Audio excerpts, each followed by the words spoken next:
সময় এই জিনিসটা আমাদের সবার খুবই খুবই খুবই দরকার। আমরা কোনো একটা কাজ করতে পারলাম না, কেন? সময় ছিল না। আমরা একটা পরীক্ষা খারাপ করলাম, কেন? পড়ার সময় পাইনি। আমরা কোনো একটা ডেডলাইন মিস করলাম, কেন? সময় ছিল না। বাট এই সময়ের ধারণাটা কিন্তু আমাদের এক একজনের মাথায় এক এক রকম।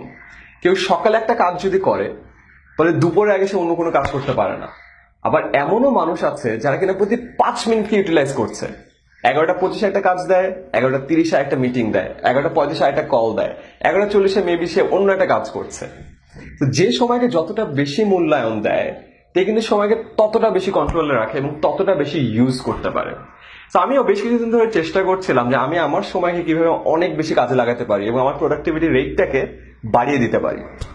আমি অনেক ব্লগ পড়লাম, ভিডিও দেখলাম। একটা জিনিস খুবই কমন ছিল সবগুলা ব্লগে, সবগুলা ভিডিওতে।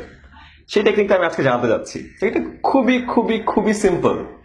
প্রতিদিন রাতে ঘুমানোর আগে আমাদের একটা নোটবুক দরকার এবং এই নোটবুকে পরের দিনে যে কাজগুলো আছে লিখে রাখতে হবে। 1, 2, 3, 4।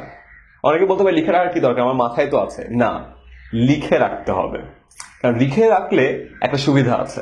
আমরা সবাই আমাদের ব্রেনকে একটু ওভার এস্টিমেট করি। আমরা ভাবি যে আমাদের জিনিসটা মনে থাকবে, আসলে কিন্তু মনে থাকে না। সবাই স্যারের লেকচার বা ম্যাডামের লেকচার শোনার সময় মনে থাকে না যে আচ্ছা এটা তো মনেই থাকবে, নোট করার কি দরকার। বাট আই গেস সবাই পরীক্ষার আগের দিন জিনিসটা ফিল করে যে কোনো কিছুই আসলে মনে থাকে না। সো অলওয়েজ লিখে রাখবা কখন কোনটা করতে হয়। লিখে রাখলে কয়েকটা বেনিফিট আছে। নাম্বার 1, সকালে ঘুম থেকে ওঠার পরে আমাদের সবগুলো কাজ আমার চোখের সামনে ভাসবে। তো আজকে আমাদের দিনটা কেমন হবে আমি খুব সহজে বুঝে যাচ্ছি। নাম্বার 2, আমাদের যখন একটা কাজ শেষ হয় আমরা কাজটা কিন্তু কেটে ফেলবো। কাজ একটা করার পর যখন কেটে ফেলা হয়, এটা যে কি একটা আনন্দ পাওয়া যায় এটা আসলে বলে বোঝাবার নয়। অনেক সময় আমি কোনো একটা কাজ মেবি লিখতে ভুলে গিয়েছিলাম, তারপরও আমি করার আগে কাজটা আবার লিখে করার পর আবার কেটে দিই। কেন? বিকজ এই কাটার যে আনন্দটা আছে বা যে স্যাটিসফ্যাকশনটা আছে ওটা আমাকে নেক্সট কাজের জন্য ইন্সপায়ার করে। থার্ড, আই গেস এই হচ্ছে আমাদের সবার হয়।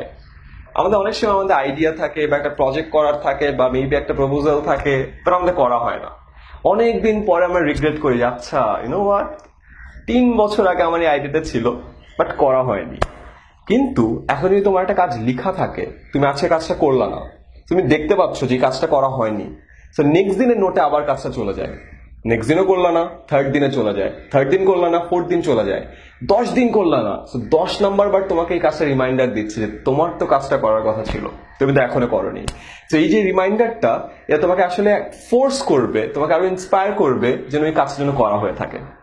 তোমাদের যতজন আছো যাদের কিনা এরকম আইডিয়া ছিল, প্রজেক্ট ছিল যেটা 1 বছর, 2 বছর, 3 বছর করা হচ্ছে না, জাস্ট সিম্পল ঘুমানোর আগে পরের দিনের কাজগুলো লিখে রাখার টেকনিকটা যদি তুমি অ্যাপ্লাই করো, প্রোডাক্টিভিটি রেট যেমন তোমার বেড়ে যাবে, টাইম ইউটিলাইজেশনটাও অনেক বেড়ে যাবে এবং 1, 2, 3 বছরের জমে থাকা প্রজেক্টগুলো নিমেষেই শেষ হয়ে যাবে।